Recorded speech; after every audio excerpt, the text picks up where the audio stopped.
It's your favorite girl, Yoli Gwina, and welcome to my YouTube channel. If you're new to this channel, welcome. If you're a returning subscriber, welcome home, baby. And if you're passing by, if you like what you see and you decide to join the fam. So as you can see in today's title, above or below, depends how you're watching the video, today we are filming part 2 of 19 things that I learned at 19. So I know that you guys, I know this video took forever to come back. I know. Please forgive me, you guys. The problem is that it's exam season. I'm approaching exam season, so there's a lot of studying, there's a lot of submissions to do, assignments, so there's a lot going on. So trust me, there were so many times I planned to film this video but it was unsuccessful. So guys, please do forgive me for that, please do. But let's get straight into it. Oh, and again, please don't forget to like, comment, share and subscribe. But most importantly, enjoy. Stay tuned. Okay, so now we're gonna pick up from where we left off. And I think we left off on point... was it point 10? Yeah, we left off on point 10. Now we're on point 11. So, first point 11, but first point for this video. You can't change anyone. Okay, so basically, the reason why I say this is because I always had the tendency of wanting to change a person. You know, I don't know, for some odd reason I thought I had superpowers and I just had the ability to change a human being. But I always felt like I could change a person. I always wanted to change the attitude a person has towards me, or change them and okay, actually not even mentality, because I feel like as human beings, we all know the difference between right and wrong. You know when you're treating someone like that, you know when you are doing someone wrong, but you just simply don't care. So I always thought that I had the power, or the ability, not even the power is a big word, but the ability to change someone's attitude towards me. And I have learned that no amount of effort or hard work could change the attitude a person has towards you. If a person has a negative attitude towards you, the only person who can change that is themselves. The only person who can change that attitude is themselves. They're the only people that can change that attitude. So sadly enough, I had to learn that the hard way. Next point, it's okay to let go of everything, be it events, people and places. To be quite honest, I acknowledge this, but I still have a hard time implementing it. I still have I have attachment issues that I've identified about myself, and I'm still having a hard time letting go of things and letting go of people and events. It's very easy for me to get over events. I'm able to grieve through it and get over it. But people, it's very hard for me to get over people, especially if it's someone that I know that I can see them whenever. Especially if I know that it's someone I'm in the same building with, especially if I know if it's someone that I'm in the same, like, let's say neighborhood or same street or someone that I know that I could meet them, I can bump into them whenever, you know, I could bump into them every day for that matter. So I still have a hard time learning this, but I'm being patient with myself. I don't want to rush myself through this. I'm being patient with myself, but I realize that the more you hold on to something that you can see is not working, the more you bleed. The unhappy, holding on doesn't make you happier, and makes you unhappier, you know. So I'm trying to teach myself how to let go, but I'm also trying to do it slowly but surely. Yeah, each day I'm learning how to let go of this, let go of that, until my heart is ready to fully let go of everything. I don't want to just gradually let go of things, because one thing about me, I know myself, if I'm going to gradually let go of something, I'm going to chase back, I'm going to go back to it. So rather I let go of it slowly but surely, as long as I'm not going to be hard on myself. Next point, don't let someone teach you the same lesson twice. Okay, I learned this the hard way. Very, very hard way. Trust me, I've never let the same person teach me the same lesson twice. I've let them teach me 155,000 times, if that's a number. One thing about me, I'll let a person show me a lot of times that, look, I'm not that into you. This is just about sex, or this is just about what I get out of you, or this is just for fun. Like, I'm not that invested. But because I've not invested myself into that person, it's hard for me to let go. As I said previously, I have a hard time letting go, so it's hard for me to let go of that. So a person will show me more than twice, that they're not that into me. But I don't know, for some odd reason I just stay. I think it has a lot to do with insecurities, but then that's a topic for another day. But I'm also trying to teach myself how to, you know, read between the lines and take things for what they are. You know, don't interpret things, don't put words into people's mouths, don't put thoughts into people's heads. Take things for what they are, because actions speak louder than words. If a person shows you this, take it for it. Like, don't think on their behalf, because what you're thinking, or you're just creating excuses. So what they show you is what it is.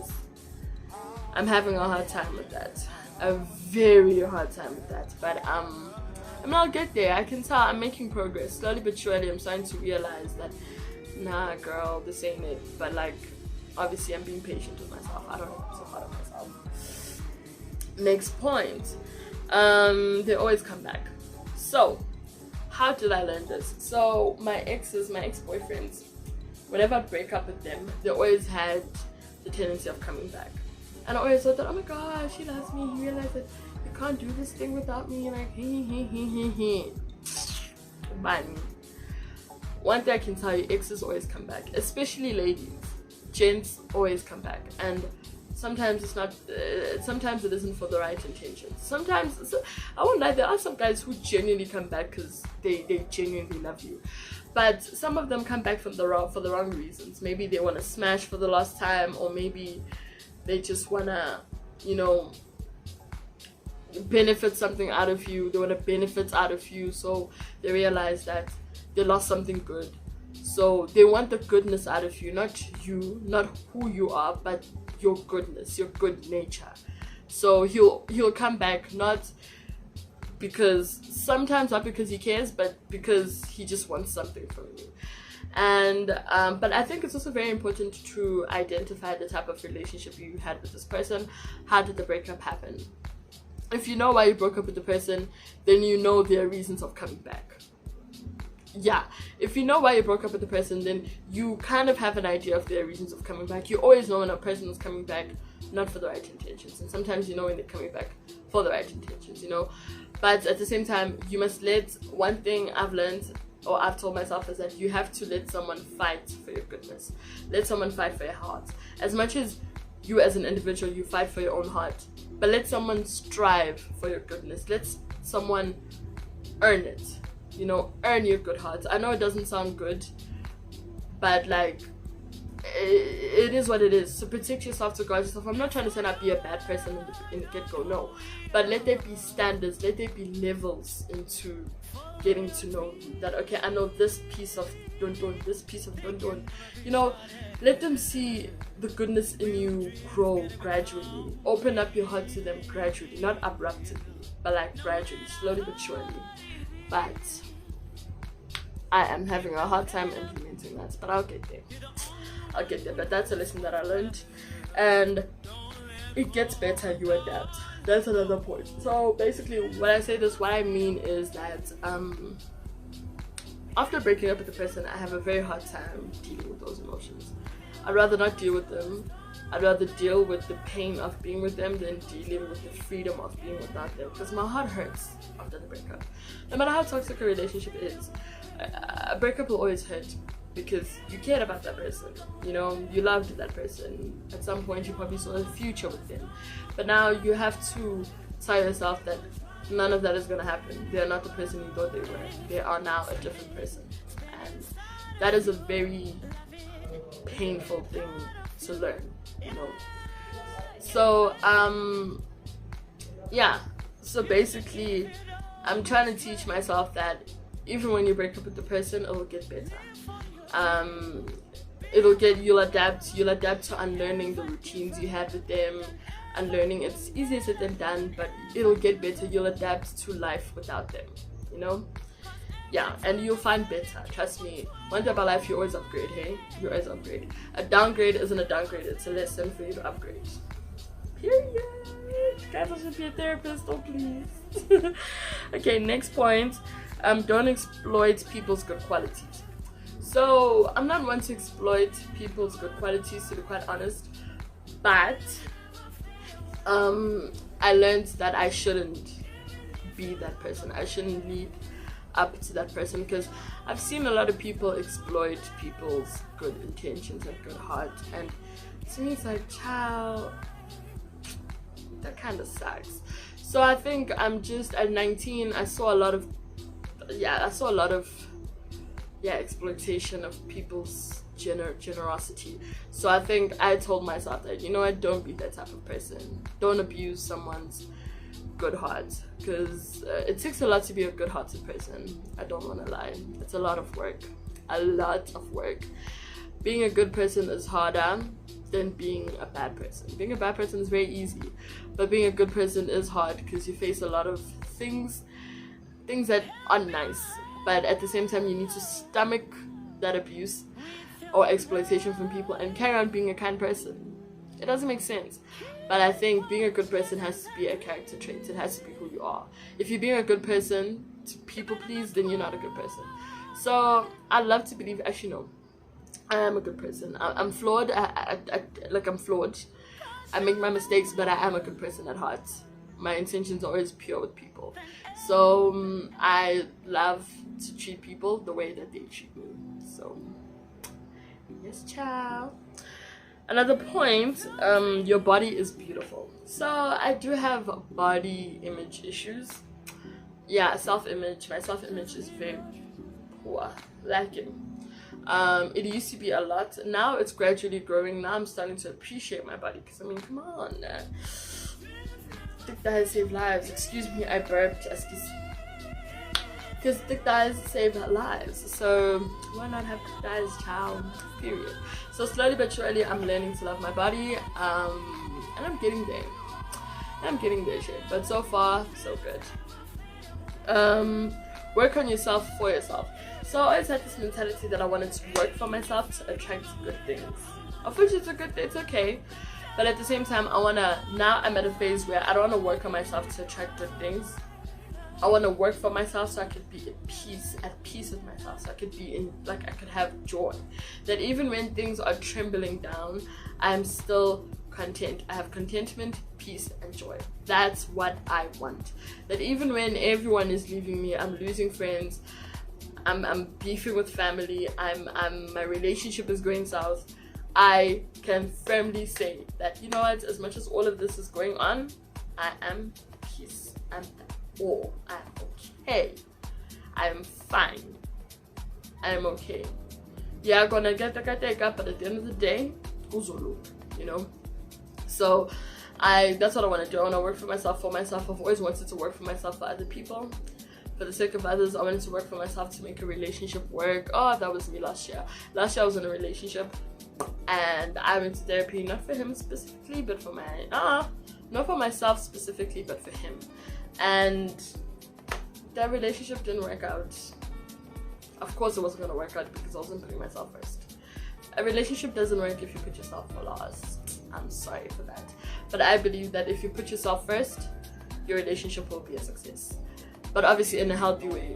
In a very healthy way. Yeah, there are times where you have to bring back. You know, there are times where you have to not think of yourself and think of the other person. But just know that you are you, they are them. If you have your own individuality and your own contentment, it's easier for you to share a part of yourself with someone and not want that back, because you are so whole within yourself that the minute you take out something and you give it away, that space gets filled in. The minute you give, the space gets filled in. The minute you give, the space gets filled in. So yeah, I'm trying to be that person who is content with themselves and who's working on themselves for themselves, for their own benefit. Another point, the last point, relationships require a lot of work, but they shouldn't feel hard. Learn this the hard way. I could say all of the relationships I've been in, all of them, yes, all of them. If my ex is watching this, yes, you. All of the relationships I've been in have been hard. I don't even want to lie. My relationships have been so hard. No relationship of mine has been easy. And one thing my cousin told me is that relationships are supposed to be fun. Yeah, there will be troubles here and there, but you shouldn't feel like you have to bleed for this person. You shouldn't feel like you have to now go through the most for this person. Yeah, you will have challenges, but at the end of the day, you should feel like, okay, I'm fighting with this person, but it's worth it. It's something worth fighting for. Not something you're gonna regret in the long run, you know. So relationships, the minute a relationship feels hard, then it's not it. It's one-sided. Relationships are not hard. Relationships shouldn't be hard. The minute you feel like your relationship is difficult, it is one-sided. And I'm always in a one-sided relationship. I always find myself giving more than I get. And guys, you know, I try so hard to lay back, but I just can't. Hey, I'm just very giving. So I taught myself that I'm not gonna lay back just because of other human beings. I'm gonna carry on being as generous as I am, and I'm just gonna find myself a generous, significant other, a partner who's gonna pour into my cup as much as I pour into theirs. Who's not gonna, because I'm used to having an empty cup and their cup is full. Not even full, their cup is overflowing, and it's overflowing because I've poured out all of my tea onto their cup and I'm left empty. I'm left drained. And now I need to try and like fill myself up again, of which I need to try and fill myself up again, of which it's easier said than done. Like, a cup can't even fill itself up. How do you fill yourself up? So I don't know, like, I'm always left drained and I'm always left empty and I'm always left. I just wish that one day I could go through a breakup whereby I'm like, actually, as much as it didn't work out, he was a great person. Instead of going through a breakup and I'm like, yo, I fool. And then yeah, now Azoti, no man, she was a good girl. I want us to have, I don't know if I'm making sense. I want the both of us to be like, okay, it didn't work out because it was the wrong time, but we were both good for each other. It's just that it wasn't the right time, or it's just that, I don't know, but I want to have something positive to say about the other person, because all of my exes is negative stuff. So yeah guys, that's me. One day I'll share my story of relationships and things that I've been through. Oh guys, it's a lot. But this brings us to the end of the video. I'm sorry if you see me, like, I'm sorry if I'm drained. Thing is, it was a lot. It was a lot, because as I'm talking, I'm thinking about a lot of things at the same time. But anyways, let me not be a bore. Let me not be all mushy and emotional. Thank you so much if you made it this far. Thank you so much for staying tuned. And please like, comment, share, and subscribe. And that's pretty much it, guys. Please be patient with me. It's exam season, so I won't be uploading that much. But trust me, when exam season is over, I'll be uploading. I'll try my very best to make it a bekele thing. Bekele. Anyways, guys, have fun, stay vigilant, and remember, we're here for a good time, not a long time. Peace.